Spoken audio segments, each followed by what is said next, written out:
Hello dear students, welcome back to our channel. बच्चों, last lecture में हमने complete किया था हमारा 2.7 poem she walks in beauty. आज हम उसका आइस ब्रेकर और ब्रेन स्टॉर्मिंग सेशन कंप्लीट करने वाले हैं। जिन्होंने पोएम नहीं देखी है वो डिस्क्रिप्शन बॉक्स में जाके प्लीज़ चेक कर लें, लिंक हमने अपलोड कर रखी है, वहाँ पर आप जाकर चेक कर सकते हैं। आज की हमारी जो पोएम का आइस ब्रेकर है शी वॉक्स इन ब्यूटी। पहला क्वेश्चन हमको बोलता है while judging any person you would consider certain aspects. Complete the diagram after carefully thinking what aspects would you consider. यानी कि किसी भी इंसान को जज करने के पहले जब हम उसको देख रहे होते हैं या उसके बारे में कुछ अपनी थिंकिंग बना रहे होते हैं तो हम क्या चीज़ें ऐसी हैं जिनको कंसिडर करते हैं वो हमको बताना है। पहले है हमारा अपीयरेंस यानी कि हम सर से पाँव तक किस तरीके से दिखते हैं, कैसे खुद को कैरी करते हैं। सेकेंड आता है हमारा अटायर जो कि हमारे क्लोथ्स के बारे में बात करता है। थर्ड आता है हमारा फेशियल एक्सप्रेशन और लास्ट आता है हमारा मैनर ऑफ स्पीकिंग। तो ये चार इंपॉर्टेंट चीज़ें हैं, appearance, attire, facial expressions and manner of speaking, कि आपके अंदर कितने मैनर्स है, कितनी तहजीब तमीज़ है बात करने की। ये सारी ही चीज़ों के ऊपर इंसान फोकस करता है जब आप किसी से बात कर रहे होते हो तब। नेक्स्ट क्वेश्चन है make a list of proverbs and quotations related to beauty, यानी ब्यूटी से रिलेटेड कुछ प्रोवर्ब्स, कुछ इडियम्स, कुछ फ्रेजेस जो है वो हमको बनाकर बताने हैं। फर्स्ट वाला है beauty is in the I of the beholder, basically देखने वालों की आंखों में खूबसूरती होती है, राइट। नेक्स्ट है beauty is only skin deep, यानी कि सिर्फ ऊपरी ही तौर पर आप किसी को सिर्फ स्किन को देखकर जो है वही उसी को खूबसूरत बोलते हो, लेकिन हम इनर ब्यूटी को नहीं देखते हैं। Beauty is eternity gazing at itself in a mirror. What is beautiful is good and what is good will soon also be beautiful.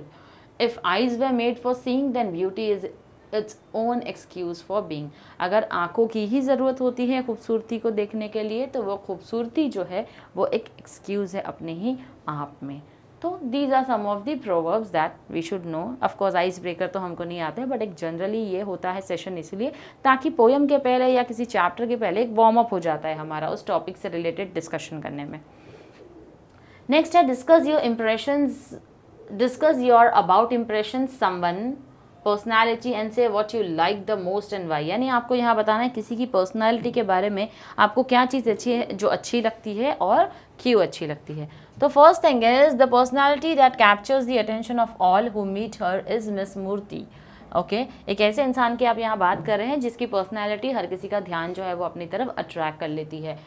Simplicity and warmth, she is a brilliant engineer, extremely wealthy yet simple and so cheerful and warm in her interaction with anyone she meets. तो यहाँ पर बोला जा रहा है कि भले ही वो एक इंजीनियर है, अच्छा खासा अर्न करती है, सब कुछ है, लेकिन उसी के साथ साथ वो बहुत ही क्या है, ब्रिलियंट भी है लेकिन सिंपल भी है, डाउन टू अर्थ है, और उसका इंटरेक्शन जो होता है वो सबके साथ में काफ़ी ज़्यादा अच्छा भी होता है और बहुत ही वार्म इंटरेक्शन होता है, हर किसी को उससे इंटरेक्ट करना अच्छा लगता है। Humbleness. In spite of her achievements, wealth and position, she never mentions them, rather praises the efforts and achievements of others. Humbleness का मतलब होता है बच्चों यहाँ पर वो इंसान जो डाउन टू अर्थ रहता हो, भले कितने भी आसमान की ऊंचाइयों तक पहुँच गया, ज़मीन पर पाँव रखना नहीं भूलता है। यहाँ पर बोला जा रहा है हम्बलनेस के बारे में, मिस मूर्ति के बारे में। तो हमको एग्जाम्पल दिया हुआ है कि लाइफ में उसने बहुत कुछ अचीव कर लिया, बावजूद इसके वो हमेशा दूसरों को अप्रिशिएट करती है और दूसरों को भी थैंक यू बोलती है अपनी अचीवमेंट्स के लिए। नेक्स्ट है हमारा elegance. She is graceful and elegant and yet is never dressed expensively, यानी जो भी कपड़े पहनती है बहुत अच्छे तरीके से उसका अटायर होता है, कभी ऐसा नहीं होता कि बहुत ही महंगे कपड़े या बहुत ज़्यादा कपड़ों पर खर्चा कर दिया, लेकिन ग्रेसफुल लुक होता है और अटायर भी उसका अच्छा खासा होता है। Motivational, she addresses young people and students in a way that is always encouraging and uplifting, जो स्टूडेंट्स को, लोगों को मोटिवेट करती है। Generous. She is generous in giving to those who are disadvantaged. She donates handsomely to organizations that work for the emancipation of women. यानी ये एक ऐसी लेडी है जो बहुत ही ज़्यादा जनरस है। जनरस यानी कि जो हमेशा हेल्पफुल वाला नेचर रखता है, तो हमेशा ये क्या करती है, बाहर लोगों की जो है वो फाइनेंशियली भी मदद करती है। तो that is the end of our ice breaker. अब हम स्टार्ट करेंगे बच्चों हमारे ब्रेन स्टॉर्मिंग से। पहला क्वेश्चन हमको बोलता है beauty lies in the eyes of the beholder. You have probably heard this saying, discuss in your class how far the statement is true.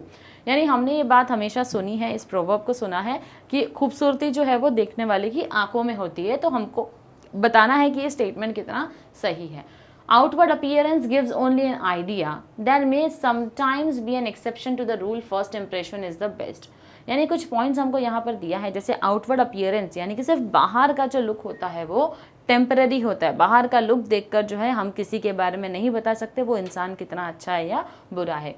There may sometimes be an exception to the rule. First impression is the best. कई बार ऐसा भी होता है कि हम किसी को देख रहे हैं, देखकर वो दिखने में तो बहुत अच्छा लग रहा है, बहुत खूबसूरत है, लेकिन वाकई में वो खूबसूरती उसकी जो इनर ब्यूटी है वो है या नहीं है। तो हम जो प्रोवर्ब हमेशा कहते हैं first impression is the last impression या दी बेस्ट इंप्रेशन, तो कई बार इसको एक्सेप्शन रखा जा सकता है। हर सिचुएशन में ये प्रोवर्ब एप्लीकेबल नहीं है। Next it is saying that the external look may turn out to be deceptive if one looks deeper. तो बहुत बड़ा धोखा हो सकता है अगर आप सिर्फ किसी इंसान के एक्सटर्नल अपीयरेंस या बाहर ही लुक जो है उसका वो देखकर आप ज़्यादा अट्रैक्ट हो जाते हो। तो हेनरी फोर्ड जो है, he is a founder of Ford automobiles, उनका एग्जाम्पल दिया है, dressed in the same old suit and said, people who know me know who I am, people who don't know me don't matter, a very wealthy person may choose to appear very ordinary. तो Henry Ford जो कि founder है Ford Motors के, उनका example देकर बताया गया है कि इतने रिच हैं बावजूद इसके वो एक बहुत ही नॉर्मल से कपड़े पहनते हैं, बहुत ही सिंपल से कपड़े पहनते हैं, पुराने कपड़े भी पहनते हैं अपने। तो क्यों ऐसा रहते हैं वो? क्योंकि उनका कहना है जो इंसान मुझे जानता है वो मुझे बहुत अच्छे से जानता है और जो मुझे नहीं जानता है वो मेरे लिए मैटर नहीं करता है। तो इतना रिच होने के बावजूद एक इंसान इतना डाउन टू अर्थ है, तो that is an inner beauty. तो ब्यूटी जो है, खूबसूरती जो है वो इसीलिए बोला जाता है देखने वाले की आंखों में होती है, ना कि दिखने वाले के पहनावे में होती है। Next question is discuss with your partner about the most inspirational person you have come across, also explain the reasons behind your opinion. एक ऐसे इंसान के बारे में हमको बताना है जिससे हम बहुत ज़्यादा इंस्पायर हुए हैं और क्यों इंस्पायर होते हैं, क्यों ये इंसान में ऐसी क्या बातें हैं जो हमको इंस्पायर करती है, उसके रीजंस बताने हैं। So attended a lecture by APJ Abdul Kalam before he became president. His view stays in my mind. यानी कि मैंने एक लेक्चर जो है अटेंड किया था हमारे जो प्रेसिडेंट रह चुके हैं farmer APJ Abdul Kalam sir का। तो इनका जो लेक्चर है वो हमेशा मेरे माइंड में रहता है क्योंकि इन्होंने कुछ बातें ऐसी कही थी। उन्होंने सबसे ज़्यादा किन चीज़ों के ऊपर फोकस किया था? He stressed on dreaming for high aims, यानी कि हमेशा एम जो है वो हाई रखो, हमेशा अपना स्टैंडर्ड जो है वो ऊंचा सेट करो। He emphasised on the importance of hard work का इम्पॉर्टेंस है, उन्होंने उसका इम्पॉर्टेंस जो है वो समझाया है। He came from very humble background, यानी बहुत ही ऐसे घराने से थे जहाँ पर उनका नेचर जो था वो बहुत ही ज़्यादा हम्बल था, हेल्पफुल था। He worked his way to achieve great things, और उन्होंने हर एक तरीका सही से अपनाया है लाइफ में अचीवमेंट के लिए। I also want to achieve something and I have a lot of support which Dr. Abdul Kalam may not have had. इसीलिए वो बोलते हैं कि लाइफ में कहीं ना कहीं उनके पास सपोर्ट नहीं था, उनकी लाइफ में बहुत सारी चीज़ें अचीवमेंट के लिए वो अपने दम पर बने, लेकिन मेरे पास फिर भी बहुत सारे ऐसे लोग हैं जो मुझे सपोर्ट करने तैयार हैं, तो मुझे भी उन्हीं की तरह क्या चाहिए, अचीवमेंट्स हासिल करनी है। After reading the poem match column A with B, तो हमको पोएम पढ़ने के बाद में क्या करना है, हमको कॉलम ए और कॉलम बी जो है वो मैच करना है। ओके, यहाँ पर मैंने स्ट्रेट फॉरवर्ड आंसर्स रखे हैं बच्चों आपके लिए। The lady's beauty a cloudless starry night, her hair wavy and black, उनकी आंखें जो थी वो परफेक्ट ब्लेंड ऑफ लाइट और डार्कनेस का एक कॉम्बिनेशन था। उनकी जो स्माइल थी सॉफ्ट काम एंड एलोक्वेंट, यानी कि एक्सप्रेसिव थी। Her mind at peace with all below, her face expresses thoughts serenely and sweetly. तो बेसिकली ये उनके बारे में है, उस लेडी के बारे में बात हो रही है, और यहाँ पर कहीं ना कहीं पोयम में लिखी गई कुछ उनकी क्वालिटीज़ है जो उनके हर एक फीचर को दर्शाती है। नेक्स्ट क्वेश्चन है the lady in the poem has a winning smile and a glowing skin, according to the poet she is blessed with these things, explain. यानी यहाँ पर बोला जा रहा है जो लेडी है वो ब्लेस्ड थी किस चीज़ से, एक तो उनकी जो स्माइल थी वो दिल जीतने वाली स्माइल थी और बहुत ही ग्लोइंग स्किन थी। तो ये जो बोला गया है पोएट के हिसाब से वो कहना क्या चाह रहे हैं वो हमको बताना है। पोएट बोलते हैं जो लेडी है उसकी एक विनिंग स्माइल थी, दिल जीतने वाली उसकी स्माइल थी और ग्लोइंग स्किन थी डेफिनेटली। तो according to the poet she is blessed with these things because in the last stanza, यानी लास्ट टेंजा में पोएट बोलते हैं, poet says that lovely cheek, calm brow, delicate coloring, the glowing skin all are a result of life spent in goodness। यानी ये जो उनके बारे में इतनी तारीफ़ की गई है लास्ट स्टैंजा में, उनके चिक्स को लेकर, उनके फोरहेड को लेकर, उसके साथ साथ उनकी आइज़ को लेकर, तो ये सारी चीज़ें, उनकी ग्लोइंग स्किन को लेकर क्यों इतनी सारी तारीफ़ की गई है? क्योंकि ये ऐसी लेडी है जिसने अपनी पूरी ज़िंदगी जो है वो लाइफ में कुछ अच्छा काम करने में बिताया है। उसका जो माइंड है वो क्या है? पीसफुल है। उसका जो हार्ट है वो क्या है? बहुत ज़्यादा इनोसेंट है। इसीलिए उसकी जो इनर ब्यूटी है उसके चेहरे पर झलक कर आती है। These come together to make her face glow with an inner beauty. तो यही है बच्चों कि उसकी इनर ब्यूटी जो है वो उसके चेहरे पर दिखकर आ रही है। तो ये वो रीज़न है जिसकी वजह से पोएट ने बोला था that she has a winning smile and a glowing skin. Next question says, in this poem, the poet brings a perfect balance of outer beauty and inner beauty. Write a few lines from the poem on how the poet brings this balance in his description. So basically हमको यहाँ पर बताना है ये जो balance उन्होंने कहा है, किस चीज़ का बैलेंस बोला है? आउटर ब्यूटी और इनर ब्यूटी का एक कंपैरिजन किया है। तो हमको बताना है कि ये जो कंपैरिजन उन्होंने किया है उसका डिस्क्रिप्शन क्या है, वो हमको देना है। One of the themes in the poem is harmony और बैलेंस। पोएम की एक थीम ये भी बोलती है जो कि हार्मनी और बैलेंस जो है वो संतुलन बनाए रखती है। किसका? आउटर ब्यूटी और इनर ब्यूटी का। Poet does not directly call her beautiful but she walks in beauty.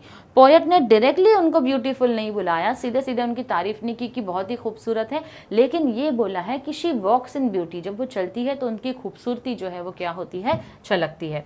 Overall beauty is compare to a combination. अब उनकी सारी जो ब्यूटी है, खूबसूरती है उनके अंदर, उसकी कंपैरिजन किससे की है? Combination of cloudless clear climate, यानी कि बिना क्लाउड वाला जो आसमान होता है और उसमें जो तारे होते हैं, तो उसकी जो ब्यूटी होती है, उस आसमान की जो खूबसूरती होती है, वैसी खूबसूरती उन्होंने कंपेयर करके इस लेडी के बारे में बात कही है।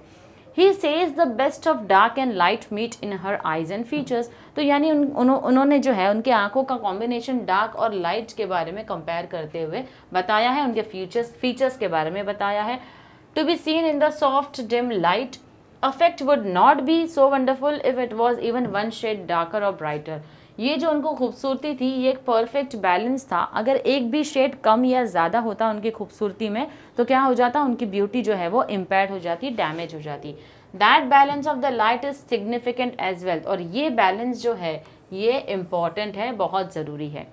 Poet then says that her calm brow, sweet smile, lovely color of skin is the result of peaceful mind, a loving heart and a pure life. यानी जो उनकी खूबसूरती है कहीं ना कहीं इनर ब्यूटी जो उनकी रही है, ये जो काम माइंड है, पीसफुल माइंड है, लविंग हार्ट है, इनोसेंट हार्ट है, तो यही सारी इनर ब्यूटी है जो आउटर ब्यूटी को और ज़्यादा एनहेंस करती है। Inner beauty is reflected in this nameless grace indescribable beauty. ऐसी खूबसूरती जिसको शब्दों में बयान नहीं किया जा सकता है। So the next question says, beauty is only skin deep. Do you agree with the statement or do you feel that beauty comes within? Explain your views in a few sentences. अब हमको क्या करना है? इस phrase को elaborate करके समझाना है। I agree with the statement beauty is not about striking features। यानी कि ब्यूटी सिर्फ आउटसाइड के जो फीचर है सिर्फ उसके ऊपर आधारित नहीं है, उसके ऊपर डिपेंड नहीं है। क्लियर स्किन के बारे में बात नहीं करती हैं, आपके हेयर शाइनिंग होने चाहिए या फिर बहुत खूबसूरत, बहुत ही महंगे कपड़े पहन लो, ये सारी चीज़ें खूबसूरती नहीं होती हैं। Beauty emanates from the goodness of a person's heart. यानी एक इंसान का दिल जो होता है वो क्या होना चाहिए? वो खूबसूरत होना चाहिए, ना कि आउटवर्ड अपीयरेंस उसका खूबसूरत होना चाहिए। द हेल्पफुल नेचर, उस इंसान का हेल्पफुल नेचर, उसका एक ऐसा माइंड जो है जिसमें किसी तरीके का पछतावा नहीं है। A cheerful attitude, a very happy attitude. बच्चों एटीट्यूड का मतलब होता है the way you behave with someone. तो यहाँ पर आपका जो एकदम खुशनुमा एटीट्यूड जो है, बिहेवियर जो है, उसकी बात चल रही है। काइंड वे, बात करने के आपके जो मैनर्स होते हैं वो अच्छे होने चाहिए। Will all be reflected in the persons outward appearance. तो ये सारी जो इनर ब्यूटी होती है यही आउटवर्ड अपीयरेंस को और ज़्यादा क्या करती है? एनहांस करती है। Eyes are windows to a person's soul. ऐसा बोला जाता है आंखें जो है वो किसी इंसान की आत्मा को झांक कर देख सकती है।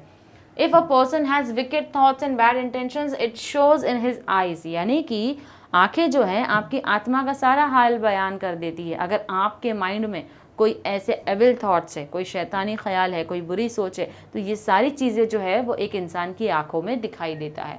Expression on the face will reflect the नेस्टी mind, और चेहरे पे जो एक्सप्रेशन है वो बता देते हैं कि इस इंसान के दिमाग में, इसके मन में क्या ख्याल चल रहे हैं, क्या बुरी चीज़ें चल रही है, क्या बातें चल रही है। Harsh words will show a persons unkind nature, और उसी तरीके से जब कोई इंसान बहुत ही ज़्यादा हार्श वर्ड यूज़ करता है, उल्टी सीधी बातें करता है, उल्टे सीधे जवाब देता है, तो ये चीज़ क्या बताती है, उस इंसान का अनकाइंड नेचर बताती है। So beautiful features and glowing skill are not real indicators of beauty. तो इसीलिए बोला जाता है सिर्फ ब्यूटीफुल फीचर्स, यानी कि आपकी आंखें बहुत खूबसूरत है, आपका रंग बहुत गहरा है, गोरा है, आप बहुत ज़्यादा ब्यूटीफुल हो, स्मार्ट हो, ये सिर्फ आउटवर्ड अपीयरेंस है। तो ये देखकर आपकी स्किन बहुत चमकती है, ये देखकर कोई नहीं बोल सकता कि आप बहुत खूबसूरत हो, unless and until inner beauty जो होती है वो भी खूबसूरत होना ज़रूरी है।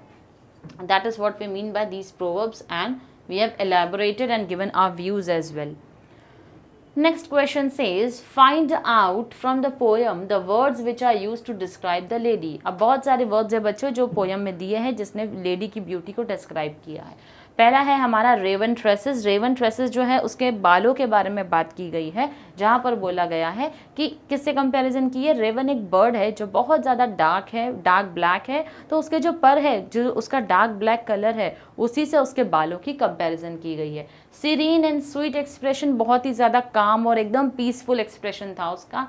प्योर थॉट्स है उसके, डियर हार्ट है, बहुत ही लविंग हार्ट है उसका। काम ब्रो है, बेसिकली फोरहेड के बारे में बात हो रही है यहाँ पर। एक स्माइलिंग फेस है, ग्लोइंग स्किन है, इनोसेंट हार्ट है और पीसफुल माइंड है। तो ये सारे वर्ड्स जो है वो यूज किए गए हैं उस लेडी के लिए।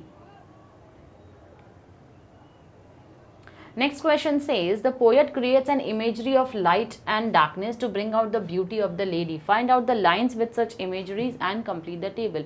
तो पोएट जो है एक ऐसी इमेजिनेशन क्रिएट कर रहे हैं जहाँ पर लाइट और डार्क के कॉम्बिनेशन में उन्होंने उस लेडी की तारीफ की है। तो कौन सी ऐसी लाइंस हैं और उसके रीज़न क्या है। And all that's best of dark and bright, तो जहाँ पर ये लाइन यूज़ की है उसका रीज़न है to express the beauty of the eyes. तो यहाँ पर किसके बारे में बात हो रही है, उस लेडी की आंखों के बारे में बात हो रही है। Thus mellowed to that tender light which heaven to gaudy day nights, तो यहाँ पर बोला जा रहा है to convey the dints of light of evening not the harsh brightness of the day। जैसे रात की खूबसूरती जो है वो रात में ही बयान हो सकती है, वहाँ पर सनलाइट नहीं होती है, तो उसी तरीके से दिन में उसकी खूबसूरती जो है वो ब्राइट एंड डार्क के कॉम्बिनेशन में कंपेयर करके बताया गया है। One shade the more one ray the less, यानी कि एक शेड ज़्यादा होता एक शेड कम होता तो उसकी ब्यूटी क्या हो जाती, इम्पेयर हो जाती। तो ये स्टेटमेंट हमको बताता है कि to stress the perfect balance between darkness of night and the glare of the day, तो एक परफेक्ट बैलेंस बनाकर रखा गया है दिन के और रात के बीच में। उसी तरीके से उसकी खूबसूरती का भी एक बैलेंस है, ना एक शेड ज़्यादा गोरी है या ब्यूटी है, ना एक शेड कम है, दोनों में से ऊपर नीचे हो जाता, बैलेंस बिगड़ जाता तो उसकी ब्यूटी जो है वो ख़राब हो जाती। नेक्स्ट है बच्चों, find out from the poem examples of figure of speech, हमको फाइंड आउट करना है यहाँ पर। पहला है हमारा सिमिली। सिमिली क्यों, क्योंकि एग्जाम्पल दिया है she walks in beauty like the night of cloudless climes and starry skies. तो सिमिली इसलिए क्योंकि यहाँ पर कंपैरिजन किया गया है, लाइक यूज किया गया है। Beauty of a woman is explicitly compare to the cloudless starry skies with the use of the word like, यानी लाइक यूज करके बताया गया है इसकी ब्यूटी जो है उसकी कंपैरिजन हो रही है किससे, क्लाउडलेस स्टेरी स्काई से। नेक्स्ट सेंटेंस है which waves in every raven tress, तो every raven tress that is a metaphor. Again comparison किया गया है without the use of the word like, लेकिन बोला क्या जा रहा है, women's black hair raven tress is implicitly compare to the gleaming jet black wing of the raven, यानी कि जो रेवन है उसके ब्लैक विंग जो होते हैं, पंख जो होते हैं, उससे कंपैरिजन किया गया है। ये अलग वर्ड है कि एज, सो या फिर लाइक का यूज नहीं किया गया है, तब हम उसके कंपैरिजन को बोलते हैं मेटाफोर। अगर लाइक वर्ड यूज किया गया है तो वो होगा सिमिली, अगर यूज नहीं किया गया है तो मेटाफोर। नेक्स्ट स्टेटमेंट हमको बोलता है cloudless climes and steady skies.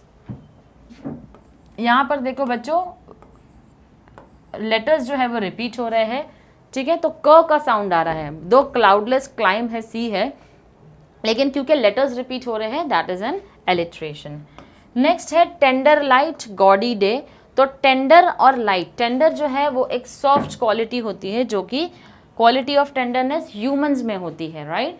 और उसी के साथ साथ गॉडी डे जो दिया गया है, gaudy has a connotation of seeking attention, तो अटेंशन के लिए जो होता है, daylight has been given the human attribute of motive, और यहाँ पर टेंडर जो है giving it to the human quality of tenderness. तो यहाँ पर ये जो कंपैरिजन किया गया है बच्चों, वो एक ह्यूमन क्वालिटी से कंपैरिजन है, इसीलिए वो हमारा पर्सोनिफिकेशन है। लास्ट जो है हमारा स्टेटमेंट वो है best of dark and bright. तो एक ही सेंटेंस में या एक ही लाइन में पोयम की दो अपोजिट वर्ड्स का यूज किया गया है, डार्क भी है ब्राइट भी है। One shade more one rather less, more and less, तो ये होता है हमारा एंटीथेसिस, जहां पर dark bright more less opposite words का यूज किया गया है। नेक्स्ट आता है हमारा question, write an appreciation of the poem she walks in beauty, refer to earlier poems for the points to be covered for appreciation. तो हमको यहाँ पर क्या करना है बच्चों, पोयम का अप्रिसिएशन जो है वो लिखना है। ओके, लॉर्ड बायरन जो है उन्होंने इस पोयम को लिखी है। Lord Byron's poem opens with the same words that form the title, यानी उनकी जो पोयम है उसकी शुरुआत ही किससे होती है, जो कि पोयम का टाइटल है, She walks in beauty. These 4 words quickly create an atmosphere of admiration and mystery. तो ये जो 4 वर्ड दिए हैं ये अपने आप क्या करते हैं, किसी को एडमायर करते हैं, किसी की ब्यूटी की तारीफ करते हैं। It is a short 18 line poem, यानी कि ये 18 लाइन की पोयम है हमारी, हैविंग 3 सेट्स, यानी कि 6 लाइन है। In praise of an unnamed women, यानी किसकी तारीफ की गई है, एक ऐसी औरत जिसका नाम मेंशन नहीं किया गया है। The poet uses several poetic devices, यानी इन्होंने बहुत सारे पोएटिक डिवाइसेस यूज किए हैं to express the undefinable beauty of the women. There are several themes, बहुत सारी थीम्स दी हुई है यहाँ पर। One is of course beauty, जिसमें से एक जो है वो क्या है, हमारी ब्यूटी के बारे में बोला गया है। Each feature of the women, her eyes, her black traces, यानी कि यहाँ बात हो रही है उसके काले और वेवी बालों की। हर सॉफ्ट चीक, हर काम bro and the lovely colour of the skin is pressed. Poet speaks of harmony and balance की बात की है यहाँ पर उनकी ब्यूटी के बारे में, जहाँ पर एक परफेक्ट ब्लेंड है किसका, डे और नाइट का, लाइट एंड डार्क का। जो दूसरी थीम बात करती है वो इनर ब्यूटी के बारे में बात करती है, जो बताती है आउटर ब्यूटी को क्या करती है, एनहांस करती है, दर्शाती है। अगर इंसान अंदर से खूबसूरत है, अपने आप वो खूबसूरती बाहर भी दिखाई देती है। If a person lives in goodness, his और her mind is pure and काम, यानी कि अगर एक इंसान बहुत ही अच्छा काम करता है, अच्छे कर्म करता है, हमेशा अच्छी चीज़ों में अपनी लाइफ को स्पेंड करता है, तो उसका माइंड हमेशा प्योर यानी कि प्योर रहेगा और उसके साथ साथ काम यानी कि शांतिपूर्वक रहेगा।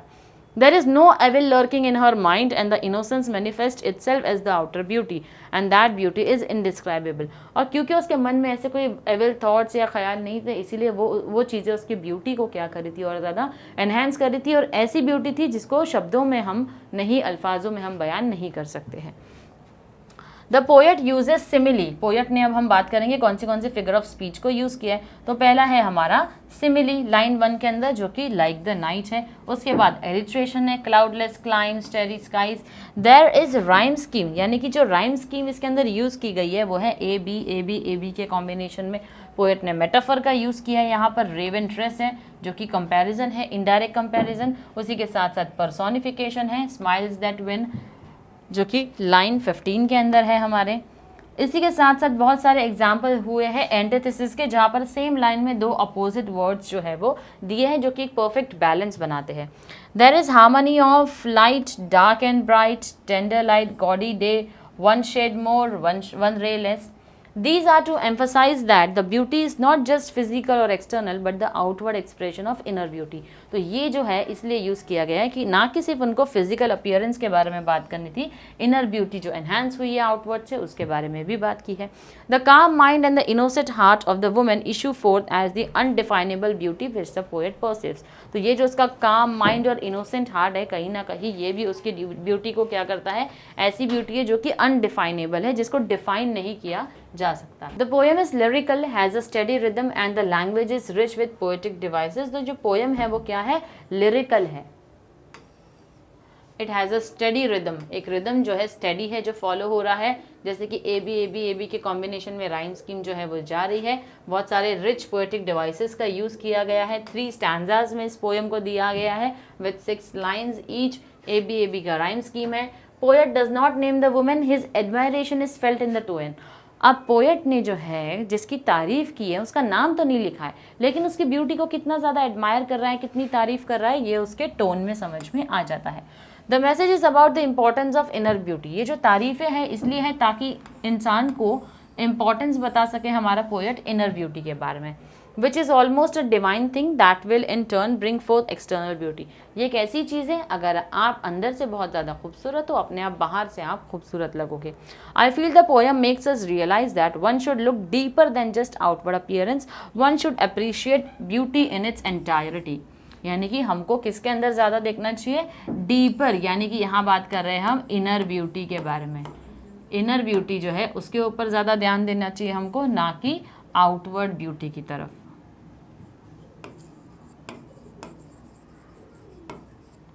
ओके, अब नेक्स्ट क्वेश्चन हमको बोलता है 4 से 6 लाइन हमको लिखनी है ब्यूटी ऑफ नेचर के ऊपर। तो बच्चों यहाँ पर मैंने 4 से 6 लाइन आपके लिए लिख दी है। I look up at the majestic peaks, I peer into the sapphire deeps, I gaze at the endless shades of green, my eyes string the silver threads between. In all these I see God's glory with eyes that never go weary. Basically इस तरीके से आपको 4 या 6 line जो कि 6 line की जो है वो आपको एक पोएम जो है वो लिख देनी है। This is the last question. Write at least one paragraph and expand inherent idea of saying a thing of beauty is a joy forever. So basically आपको इस तरीके से क्या लिखना है, एक पैराग्राफ लिखना है इसके ऊपर। तो जब हम शुरुआत करेंगे पैराग्राफ की तो कैसे करेंगे, इस आइडिया को हमको क्या करना है, इलैबोरेट करके बताना है। हम सबको खूबसूरती जो है वो पसंद है, हम सबको खूबसूरत लोग भी पसंद है और उसी के साथ साथ खूबसूरती जो है वो भी पसंद है, इसीलिए बोला गया है we all love beauty. Next statement says that we are instantly attracted toward anything beautiful. और इमीडिएटली जब कोई खूबसूरत चीज़ दिखती है हम उसकी तरफ क्या हो जाते हैं बच्चों, अट्रैक्ट हो जाते हैं। Even children are drawn toward something pretty. ये सिर्फ हम बड़ों की ही बात नहीं है, छोटे बच्चों की भी बात है। अगर कोई खूबसूरत चीज़ें दिखे या कोई अट्रैक्टिव चीज़ दिखे, अगर आप कलर की कोई चीज़ दिखा रहे हो, कोई नया चीज़ उनको दिखा दिया, तो वो लोग बहुत जल्दी क्या होते हैं, अट्रैक्ट हो जाते हैं ऐसी चीज़ों की तरफ। वी एडमायर इट्स क्वालिटीज़, यानी कि हम उसकी क्वालिटी को एडमायर करते हैं, लाइक लवली कलर और सॉफ्ट टेक्सचर। तो हम क्या करते हैं, उसकी ब्यूटी को एडमायर करते हैं। We admire something beautiful created by someone like a painting और स्कल्पचर। अगर बहुत ही ज़्यादा खूबसूरत कोई मूर्ति दिख गई हमको, हम उसको एडमायर करते हैं। पेंटिंग दिख गई, हम उसको देखकर अट्रैक्ट हो जाते हैं और एडमायर करते हैं उसकी खूबसूरती को। We exclaim in delight at the visual impact and the artist skill, यानी विजुअली जो हम देख रहे हैं उसके साथ साथ हम जो आर्टिस्ट जिसने पेंटिंग या ड्राइंग की है हम उसकी स्किल को भी क्या कर रहे होते हैं, एडमायर कर रहे होते हैं। We appreciate beauty in nature, हम नेचर को भी बहुत एडमायर करते हैं, जैसे गॉर्जियस फ्लावर्स हो गए, मेजेस्टिक माउंटेन्स हो गए, green of hills and the charming waterfalls हो गए। तो इन सारी चीज़ों को भी हम एडमायर करते हैं। To create something beautiful requires patience, skill and care. कोई भी चीज़ को खूबसूरत तरीके से या खूबसूरती से बनाने के लिए हमको 3 इंपॉर्टेंट चीज़ों की ज़रूरत है। सबसे पहला आता है पेशेंस, यानी हमारे अंदर पेशेंस, सब्र होना चाहिए। वो स्किल होनी चाहिए उस ब्यूटी को बनाने की, और उसी के साथ साथ बहुत ही ध्यान देना होता है उन चीज़ों का। When all these come together, the result is beautiful. जब ये तीनों चीज़ें साथ में आती है उसका रिजल्ट खूबसूरत होता है। We appreciate it whether it is in nature or is man-made. हम उसको अप्रिशिएट करते हैं, तारीफ करते हैं, पसंद करते हैं, चाहे वो नेचर में अवेलेबल हो नेचुरली या फिर वो मैन मेड हो, इंसान की बनाई हुई कोई खूबसूरत चीज़ हो। Our ears keenly listen to birds calling in the morning. जब हम बर्ड्स की कॉलिंग सुनते हैं, सुबह बर्ड्स की चर्पिंग साउंड सुनते हैं, हम लोग बहुत ही ध्यान से उसको सुन रहे होते हैं। मेलोडियस म्यूजिक लगती है, rush of waves and the splashing of rain. तो ये सारी चीज़ें जो मदर नेचर से हैं कुछ ऐसी है जिसको हम बहुत ज़्यादा ध्यान से सुनते हैं और एडमायर भी करते हैं। Thus, a beautiful thing is a source of joy, not only when we perceive or feel it, but at every single instance we recall it. Thus, a thing of beauty is a joy forever. इसीलिए बोला गया है beauty जो है, खूबसूरती जो है, वो कोई वन टाइम की चीज़ नहीं कि आज जब हमने देख लिया, अप्रिशिएट कर लिया, एडमायर कर लिया, जब हम उसके बारे में बाद में भी सोच रहे होते हैं तभी भी उस चीज़ों को सोचकर, उन चीज़ों को सोचकर हमको क्या मिलती है, बहुत ज़्यादा खुशी मिलती है। इसीलिए बोला जाता है a thing of beauty is a joy for ever, यानी लाइफ लॉन्ग रहने वाली चीज़ है। तो उसको सोचकर जो हमको खुशी मिलती है वो लाइफ लॉन्ग मिलती है। तो ये है हमारी इस छोटा सा एक हमने पैराग्राफ जो है वो इसमें लिख रखा है। तो with this we have completed our brainstorming session for she walks in beauty. Next जो हमारा सेशन होगा उसमें हम हमारी नेक्स्ट पोएम जो है, जो लास्ट पोएम है बच्चों, वो कंप्लीट कर लेंगे। Till then stay tuned to our lectures. Thank you very much.